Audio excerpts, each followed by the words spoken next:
Bapak Ibu hadirin jamaah rahimakumullah. Terus bagaimana caranya untuk membuka mata hati ini? Ini penting. Sebab sepanjang basiroh kita, mata hati itu masih terhijabi sesuatu, maka Allah tidak akan nyata. Yang terjadi adalah kegelapan. Dan ini Allah tuangkan di dalam surah Al-Baqarah 257. Walladzina kafaru awliya'uhumut taghut yukhrijunahum minan nuri ila dzulumat. Orang-orang yang menjadikan nafsu, yang nafsu itu memakai kesenangan kehidupan duniawiyah, dijadikan sebagai imamnya ruh. Akhirnya ruh itu beriman terhadap makhluk, maka ruhaniyah itu pasti akan mengalami kegelapan saat di dunia. Akhirnya qad khasiral ladzina kadzdzabu biliqa'illah. Dia tidak akan pernah mau ketika saat di dunia ini hatinya bertemu Allah, enggak mau, alias mendustakan tentang ketemuan terhadap Allah di dunia, enggak mau. Akhirnya Pak, ruh ketika kembali kepada Allah meninggal itu masuk di dalam alam barzah yang gelap gulita, petang dedet. Disitulah penuh dengan penyiksaan ruh. Kadang-kadang Pak, yang lagi viral di mana itu, di Madinah atau di mana itu ada satu makom, banyak di situ itu hewan-hewan. Padahal makom itu awalnya dikeduk nggak ada apa-apanya, tapi kemudian ada hewan-hewan yang berbisa. Nah, itu adalah ayat aja. Sebetulnya ruh itulah yang masuk di dalam barzah yang dalam keadaan gelap gulita, disebabkan karena ketika saat di dunia ruhaniyah tidak mau bertemu Allah, alias ruhaniyah itu gelap pada Allah dikarenakan ada hijabnya, tutupnya. Lah inilah bagaimana cara membuka mata hati terhadap Allah. Bukan membuka mata hati terhadap makhluk di mukhadharah ataupun di muka syafalu, tak, bukan. Khusus ajaran tauhid ini qad tabayyana rusdu minal ghoi, ajaran untuk membebaskan ruhaniyah dari belenggunya hawa nafsu, melepaskan rantai-rantai hawa nafsu, melepaskan hijab tutupnya hati. Bagaimana caranya untuk pelepasan diri? Bapak Ibu, surat Al-Baqarah 257 tadi juga ngebabkan atau memberikan petunjuk bagaimana cara untuk melepaskan hijabnya mata hati ini. Apa sing dadekno tutupe hati? Apa yang menjadikan tutupnya hati ini, yang menjadikan hati gelap itu kita singkirkan. Caranya adalah Allahu waliyul ladzina amanu yukhrijuhum minadz-dzulumati ilan nur. Ada dua syarat Bapak Ibu, jenengan ini akan bisa terlepas tutupnya hati sehingga mata hati sampean itu bisa menyatakan nyatane Allah pun. Pertama dikatakan di dalam surah Al-Kahfi ayat 110,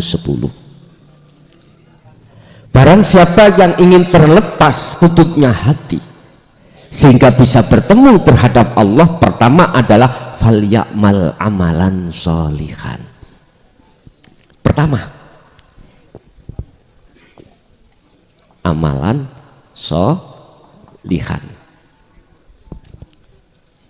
Ini bahasa syariat jelas, amalan solihan itu ada kaitannya dengan jasmani. Loh ini bertemu Allah ya, ruhani. Apa amalan solihan, amal sing bagus ruhaniyah di mata Allah itu apa? Husnul a'mali nataiju husnil ahwal min qalbin zahidin. Itu kitab hikam. Kalau dalam Al-Quran surat Maidah, innama yataqabbalullahu minal muttaqin. Yang disebut amalan solihan itu adalah ruhaniyah sampean wajib hukumi merasa mengimani bahwasanya apa yang muncul dan timbul pada diri kita ataupun terhadap makhluk lain di luar kita, wajib hati sampean iku ngeroso yen sak temene yang berperan hanyalah Allah. Inilah yang disebut inni wajjahtu wajhiya. Ku arahkan wajah ruhku, yaitu imanul haq yang disebut iksan, antak budallaha ka'annaka taroh, jenengan ngeroso yen sak temene apa sing sampean dep iku lho, kata Rasul, seakan-akan kau bisa melihat Allah. Berangkatin dugi rasa. Nah, inilah cara untuk menghilangkan hijab tutupi ati ning sampean kali kula. Fal ya'mal amalan sholihan. Sering-seringlah hati sampean zikir sirul asrar. Zikir iku adalah eling, sadar yang sak temeni bahwasanya semua apa yang muncul dan timbul dalam diri kita, apakah melihat, mendengar, berucap, bernafas, apapun, itu sumbernya sangka Allah. Artinya yang memperjalankan, yang memperperankan adalah Allah. Allah ini loh Pak, bukan Allah nama loh ini yang ku maksud. Pertama, jenengan harus selalu berzikir, baik di kala waktu pagi, siang, sore, bahkan malam. Wadhkur isma rabbika bukrata wa asila. Muhammad, biar atimu iku imannya itu sambung rasa menyang urip, iku selalu biar imanmu itu hanya pada Allah dalam segi apapun. Ya dikira mulai pagi, siang, sore, malam. Inilah yang menjadikan Rasulullah Muhammad itu maksum itu di sini. Senajan jasadmu repot urusan dunia Muhammad, tetap hatimu ilingo aku. Nah, Gusti Allah. Maksudnya eling, sadar bahwasanya yang berperan segala hal apapun hanyalah Allah. Seperti air tadi Pak. Bukan rasa seger itu tekone banyu degan es, bukan. Ingat, ala innahu bikulli syai'in muhit. Ingatlah sesungguhnya di dalam dan di luar air itu ada Allah. Ini loh maksudnya. Tanpa ini Pak, mohon maaf, jenengan nggak bisa nyampe di sini. Tanpa ini Pak Bu, jenengan kali kula nggak bisa bernafas. Tanpa ini telinga sampai nggak bisa mendengar, mata nggak bisa melihat, lesan nggak bisa berbunyi, jasad ini nggak bisa berjalan tanpa ini. Berarti air degan itu sebagai makhluk yang diizini oleh sifat jaiznya Allah, akhirnya seakan-akan air itu bisa mendatangkan rasa seger, menghilangkan rasa haus, seakan-akan. Tapi aslinya iku kabeh sangka Gusti Allah. Bon, dengan cara ini berzikir sirul asr itu Bapak Ibu, pasti perkara sing nutupi meripat ati sampean kali kula saya suwe semakin lama akan dihilangkan Allah Subhanahu wa ta'ala. Satu. Dua, wala yusyrik bi'ibadati rabbih ahada. Kalau kau sudah berupaya untuk menghilangkan tutupi ati, mongko ojo ditambah maneh tutupi iku. Wala yusyrik, janganlah kau menyekutukan Allah dengan yang lain pada saat beraktivitas. Jangan. Tadi kan sudah dikatakan yang pertama, kita membersihkan tutupnya hati. Yang kedua, jangan pernah ditambahi lagi tutup itu. Nggak boleh. Dan inilah yang Allah katakan dalam surat Luqman ayat 13, Pak. Ya bunayya, hei anak putuku, nek cara Kanjeng Nabi, hei pengikutku, la tusyrik billah, janganlah ada di dalam hatimu selain Allah, jangan ada. Sebab jikalau ada, inna syirka ikula dzulmun adzim, jikalau ada, ini akan menjadikan gelapnya ruhaniyah pada Tuhanmu. Artinya dosa syirik itu dosa sing paling gede. Aja. Lah, untuk supaya tidak bertambah tutupnya hati kita, maka lewat mimbar media yang sangat sederhana ini dan sangat bermanfaat. Jaga zikir sampean. Yang ku maksud zikir sirul asor tanpa bunyi, tanpa nyebut, tapi merasa itu ngimani. Manggene tempatnya di hati, bukan di akal.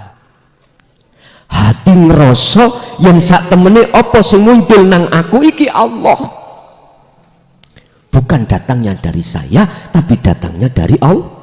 Dan Allah di dalam dan di luar diriku. La haula wala quwata illa billahil aliyil azim. Makhluk sampai kali kula niki laksana patung. Patung ini sifatnya wis mboten duweni napa-napa. Patung nggak punya sifat bunyi, bersuara nggak bisa, melihat nggak bisa, mendengar nggak bisa, meminta juga nggak bisa, memohon juga nggak bisa, dikasih uang yang nggak bisa patung. Nek gak percaya nang Mojokerto, pusatnya ning Kecamatan Trowulan, patung Pak. Sebab di sana itu banyak tukang pahat bikin patung. Sampeyan tuki nasi rawon yo gak dipangan, sampeyan joki dhuwit yo gak ngekek, gak maringi. Udahlah tung, ono udan nyupo ya menengahi, ikulah patung. Artinya kita manusia hakikatnya itu la haula, tidak punya daya upaya apapun untuk bisa datang ke sini, untuk melihat, mendengar, nggak punya. Wala kuwata, dan juga tidak punya kekuatan untuk itu. Loh, kok yo iso rene? Itu semuanya illa billah. Anane Allah ning diri jenengan, akhirnya jenengan seakan-akan bisa datang sini sendiri, padahal sing nekakno Gusti. Padha mek niki lho Pak Bu, iki ono korean ya, korean ambek rokok, padha makhluk itu. Sakniki kongkono rek korean sumeten rokoki, sampai ngomong setahun ya Pak gak bakal nyumet. Oleh karena ada pihak yang lain, lah ini loh Pak. Jadi kula iki laksana Gusti Allah, laksana. Sampai kali kula iki makhluk. Ada pihak ketiga yaitu Allah di dalam dan di luar kita. Itu loh sampai imani. Yang menjadikan semuanya bisa bergerak itu semata-mata karena Allah. Lewat dzikir sirul asal yaitu rasa tadi. Su'aul basyira, rasa ngimani yang sak temene kabeh perkara iku mung Allah ingkang agawe, mung Allah ingkang berperan. Ati sampean kuat noteng mriku. Lho nek sampean terus menerus setiap napas keluar sing ngetokno Allah, maka disitulah cara untuk menghilangkan hijabnya mata hati. Termasuk keakuan diri kita sebagai makhluk. Yang nyapo-nyapo itu nanti hilang semuanya. Hilang semuanya. Terus akan nyatanya Allah dalam bentuk iman datang jenengan, hakul basyirah, ainul basyirah wa hakul basyirah, iman yang kuat hanya Allah itu yang berperan. Pun nek seperti ini, maka itulah maksudnya nyatanya Allah. Berarti Anda itu sudah tahu jalannya menuju Allah. Aktivitas apapun itu namanya torikoh, Pak Bu. Sholat itu torikoh, ngaji torikoh, maca Quran torikoh, ibu-ibu masak di dapur itu torikoh, ulek-ulek, umbah-umbah, cuci baju itu torikoh. Jadikanlah torikoh ini fasilitas dari Allah, ruhaniyahmu bertemu Allah. Sebab kalau ini tidak mau jenengan kali kula laksanakno semua aktivitas torikoh itu untuk bertemu Allah, inilah yang dimaksud Allah dalam surat apa?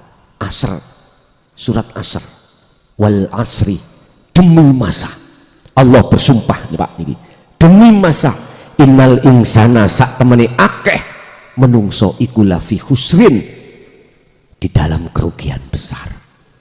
Allah sudah kasih fasilitas jalan torikoh untuk bertemu Allah, 1 hari 1 malam 24 jam. Nggak mau kita pergunakan bertemu Allah, malah ketemu genderuwo, ketemu selain Allah. Ngapunten ingkang kathah, sampak-sampak Kanjeng Nabi dikongkon Mi'raj, Isra Mi'raj, diweni torikoh yang paling mudah yaitu sholat, itu pun jarang umat manusia mempergunakan untuk bertemu Allah. Justru kebanyakan bertemu wajahnya selain Allah. Tergantung kita, umpama saya pekerjaannya itu sebagai nyun sewu belantik sapi, mesti wajah sing tak dep wajahe sapi. Lah iya ya, mang tak tawarno 10 juta, nggak ditawar, langsung dibayar cash, getun aku. Mang kekno 12 juta. Lho iku lho mlebu nang salat. Berarti saya menghadap tidak wajhiyah, tapi wajahnya sapi. Tapi jenengan boten. Kalau sudah berjalan dzikir sirul asrornya, pasti akan wajhiyah. Wajah Allah. Mana wajah Allah? Ya ini loh dulur. Fa'aina matwalu fathamma wajhullah. Dimanapun menghadap apapun yang kau aktivitas, di depanmu itu ada wajah Allah. Tak gampang sih. Widek toh Pak ya, Bu, widek. Tapi dadi adoh. Munggu sapa? Munggu wong sing atine masih tertutup. Tertutup. Idek munggu sapa? Allah itu dekat miturut siapa? Miturut mereka yang sudah berjalan dzikir sirul asrornya, baru dekat. Kurang percaya kalau Allah dekat? Oke, dibuka dalam satu ayat ketika saat Allah berpesan terhadap Kanjeng Nabi, idza sa'alaka ibadi anni fa inni qaribun. Muhammad, jikalau hambaku bertanya terhadapmu tentang di manakah aku, katakan ini qaribun, aku iki dewek dekat. Saking idee Pak Bu, banyak menungso sing gak eruh. Saking dekate Bu, banyak manusia itu tidak tahu tentang nyatanya Allah. Laksanan ini saiki iki dari kula tak idekno nang mripat dohir kula, gak malah ketok, malah lho sampe idekno driji, sampean idekno gak ketok tambahan. Lah wong yang kita buat melihat iku mata dohir Pak, ya ora ketok, kudune mata hati basiroh iki. Lewat mana? Imanul haq, bukae dari apa? Dari rasa tadi. Inilah yang dimaksud Rasulullah, imanmu wis ihsan, anta budallaha ka'annaka tahu.